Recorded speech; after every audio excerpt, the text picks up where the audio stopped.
Yeah, I do feel like we failed. I think we weren't working on our jealousy as much as we should have been. I feel like everybody was kind of looking out for themselves. As though aware of the seriousness of what was going to happen, within the courthouse towered over a slate gray sky.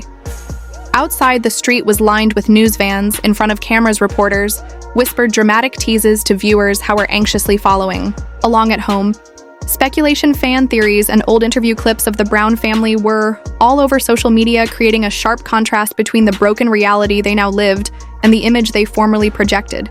Tension reverberated through the rooms inside. As the doors of courtroom 3B opened, security personnel reporters and spectators to assign locations.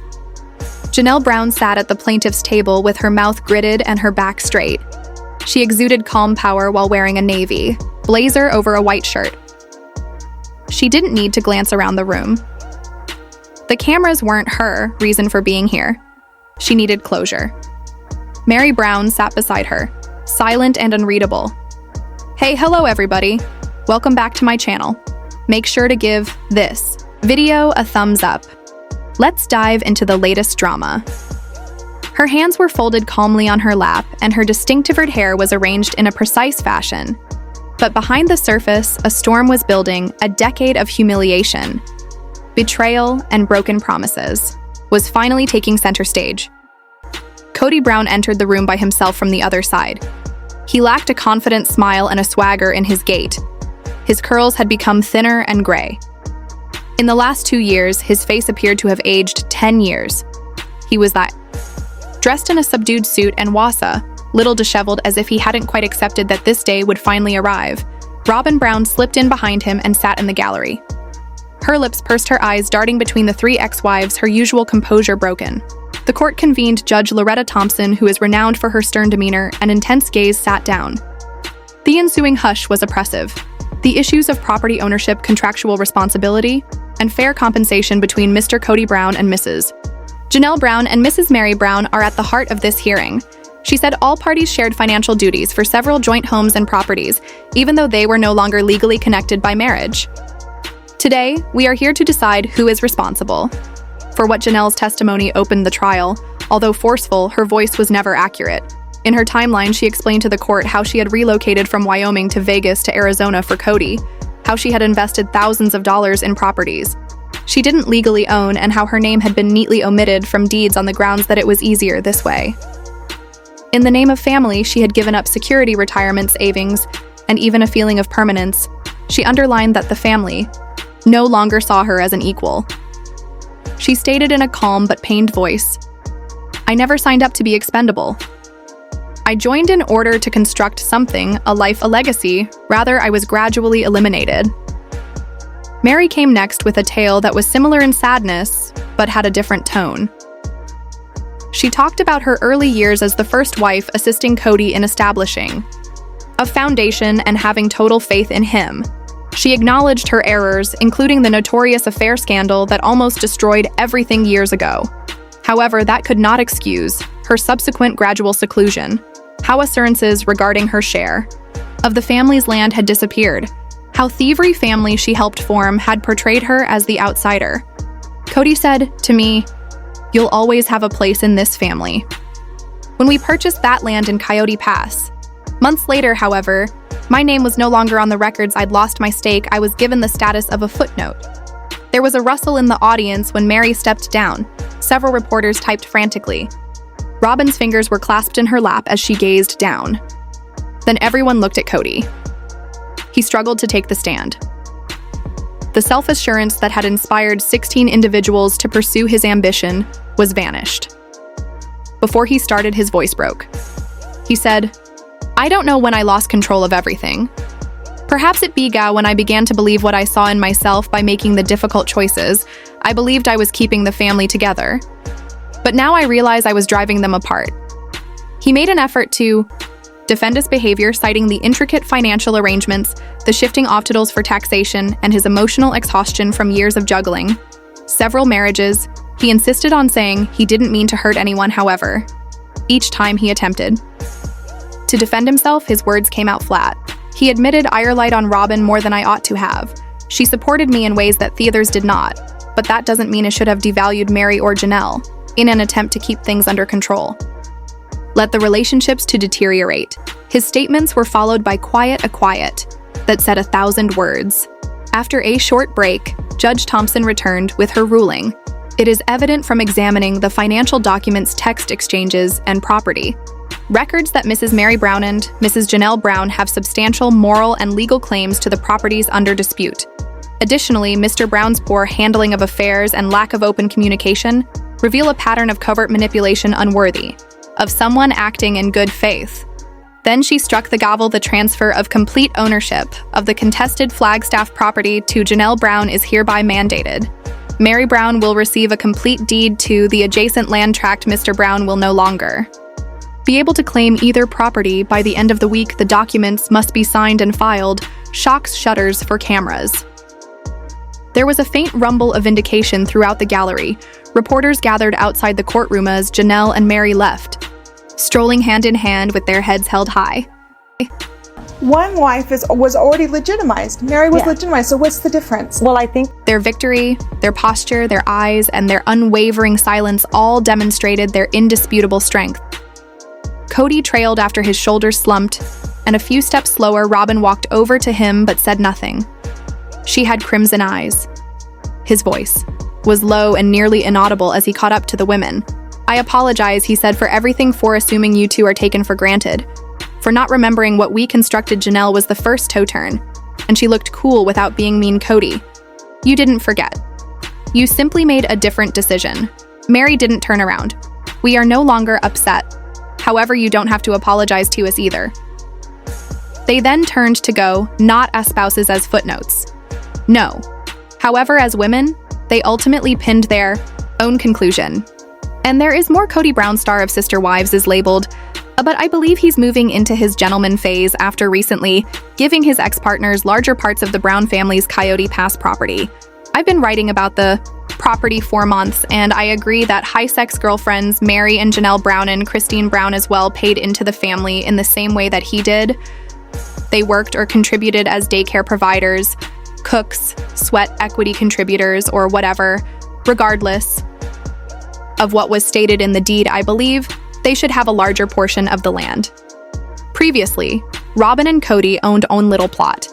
There are 4 total and 97% of Coyote Pass. The now exes did not count that plot, but according to Sarcasm, Kody only had to pay $10 to make a big difference, just as Christine had only paid $10 to return her portion to the family and be rid of the entire vile situation. Instead of waging an ever-ending battle over a plot of land that represents the family's crushed dreams, Kody has decided to make amends with his ex-partners.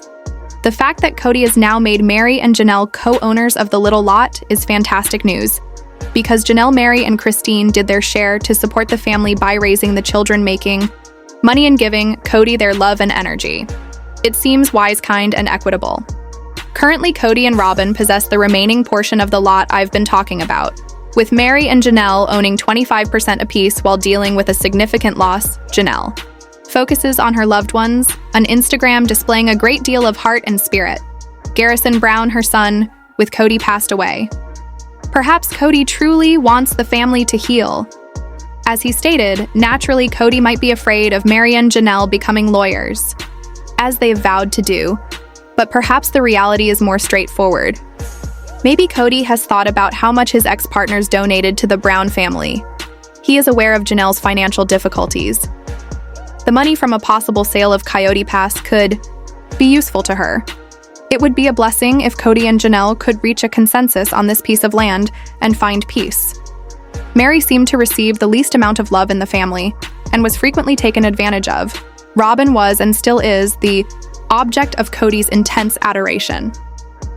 Though there were occasionally sparks between them, he and Janelle shared a buddy relationship. Janelle lusted after him. According to him, perhaps she was devastated when everything fell apart.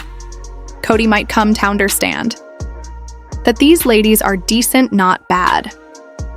Although there has been a great deal of mistrust inside the family, people do evolve. It's time for peace because they all have children.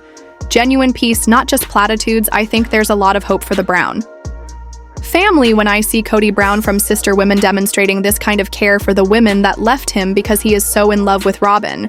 Perhaps the grumpy patriarch has a heart after all. He's displaying a more endearing side and it's really alluring.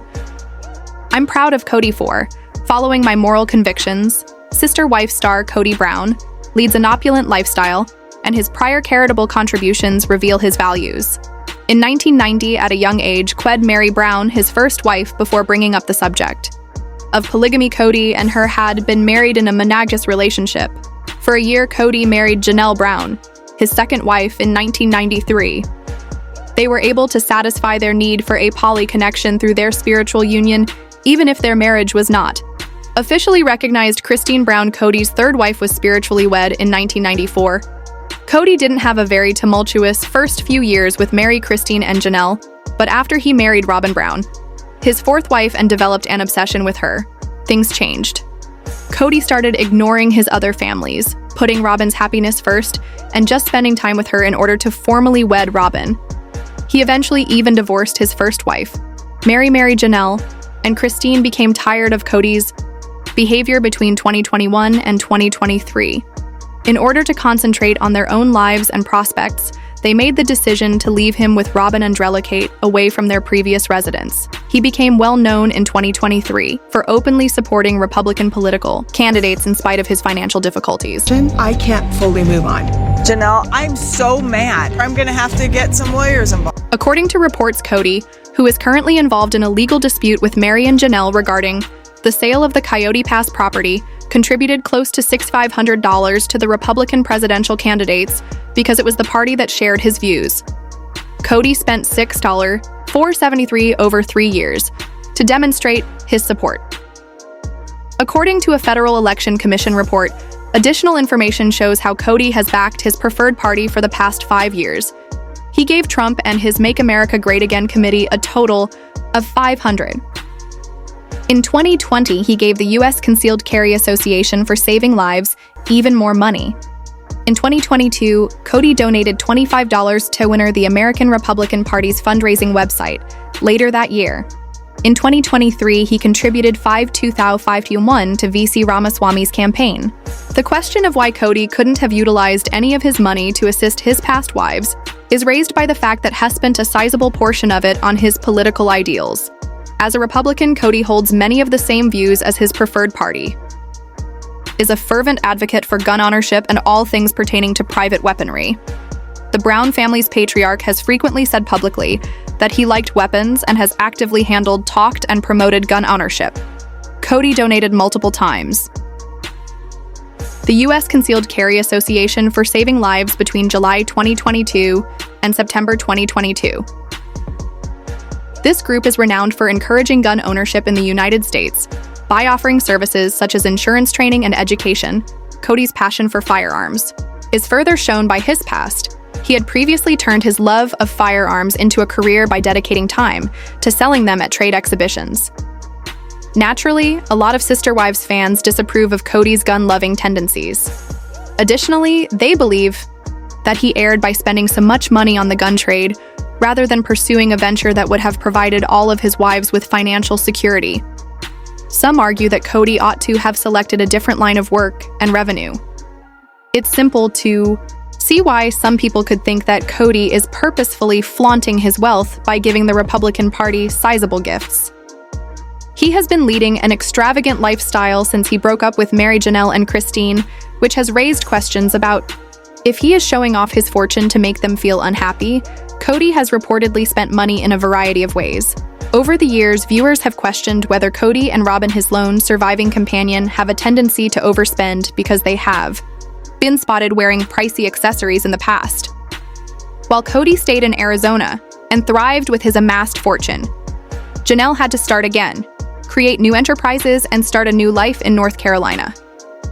Kody sold his house in Flagstaff a few months ago for over twice the amount he paid for it. He sold the home for $1.7 million after paying $890,000 for it. He later demonstrated that he didn't take his ex-wife's sentiments into account by purchasing a $2.1 million house for himself and his only wife. Robin, Meri, Janelle, and Christine might have had more good things to say about Kody if he had put the same amount of money into his other marriages as he did in Robin. Regretfully, Kody had the opportunity to be a far better husband to his first 3 wives. Meri, Christine, and Janelle have all been negatively impacted by his actions during the last 10 years of their polygamous partnership. His disregard for them compelled them to look for other sources of income. Janelle disclosed that, although her ex-husband and other sister wives had made contributions and withdrawals from a common fund, Kody always reaped the greatest rewards. The star failed to give his ex-wives their rightful portion of Coyote Pass, a property they had jointly purchased even after he and Janelle split up. After divorcing, Kody, Janelle encountered the most financial challenges. After her divorce, the Sister Wives cast member unfortunately endured the most emotional suffering due to numerous disasters and a lot of stress. The conflict between Sister Wives star Kody Brown and high-sex wives Meri and Janelle Brown over Coyote Pass has taken a significant turn. The Brown family bought 14 acres of land in Arizona in 2018 to establish a homestead for their huge polygamous family, which they call Coyote Pass. Rather, the land became a huge source of conflict within the family after years of sitting without any developments. That was made worse when Christine Brown decided to leave Kody and the family, followed shortly after by Janelle and Meri, leaving Kody with Robin Brown, Ash's only surviving wife, according to Stark Chasm as of March 27th. The land was redivided, leaving Kody and Robin as 50% owners and Janelle and Meri each with 25% ownership. According to property documents, this indicates that in contrast to the earlier model, the land is now divided fairly on paper. To put everything in perspective, after Christine first left the family, her share of Coyote Pass was purchased, leaving Kody, Robin, Janelle, and Meri to split it up and handle the legal issues. On paper, the redivision represents a change in the old family's dynamics. Previously, Janelle and Meri were given considerably lesser shares of the land. Currently, they each control 25% of the land, together with Kody, Robin, and Meri sensing that she needed to defend her rights. Janelle announced during Sister Wives Season 19 that she was going to get legal advice and encourage Meri to follow suit. Meri and Janelle have won big now that the land has been formally split. The redivision is the first step toward equity for all parties engaged in Coyote Pass, but they still rely on Kody and Robin to sell the land. Additionally, it's an indication of Robin and Kody's good intentions, and Mayal's suspicions that they are treating any of the ex-wives unfairly. Since the family first bought the property, the story of Coyote Pass has been developing. One of the metaphorical straws that broke the camel's back and made Christine realize she wasn't being heard in the family was Kody's plan to construct a huge house where all the wives and kids would live together. Although there were a lot of reasons why Christine left Kody, Coyote Pass's fate was one of them. At first, Kody thought Coyote Pass would be a calm haven for him and his children. I think the family's breakdown sprang from his failure to consider the fact that many of his wives were unhappy with the path the family was taking. Since the land has been divided more evenly, everyone will be able to move on without worrying about anyone being defrayed of their rightful share. Even though Kody's dream turned into his worst nightmare, let us know in your comments and stay tuned by subscribing our channel to get more updates like this. Thanks everyone.